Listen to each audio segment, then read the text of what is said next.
तर जय महाराष्ट्र मित्रांनो, तुमच्या सगळ्यांचं स्वागत आहे आपल्या 90 डेज चॅलेंजमध्ये. आजचा दिवस आहे 74. तर सकाळी आपण पाणी पिऊन लगेचच दुकानावरती गेलो.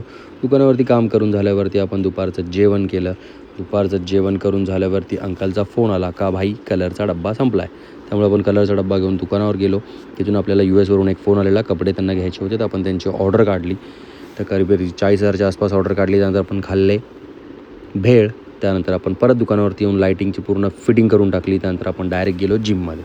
तर जिममध्ये आज आपला होता पुन्हा एकदा लेग्स आणि शोल्डर डे. तर लेगला आपण सुरुवात केली होती.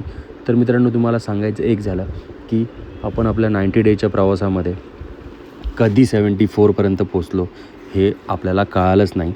नंतरला एक अशी एक स्टेप आली का जिथे आपल्याला डाएट करणं थोडं अवघड झालं, कारण की तेच पुन्हा एक जेवण खाऊन ते आपल्याला बोरिंग वाटायला लागलं. पण लोकांसाठी काहीतरी ते वेगळं होतं. तर मला आज लोक भरपूर विचारतात का काय खातो भाई, काय खातो, डाएट सांग, डाएट का. तर मी डाएट तुम्हाला लवकरच सांगेन पुढच्या भागात.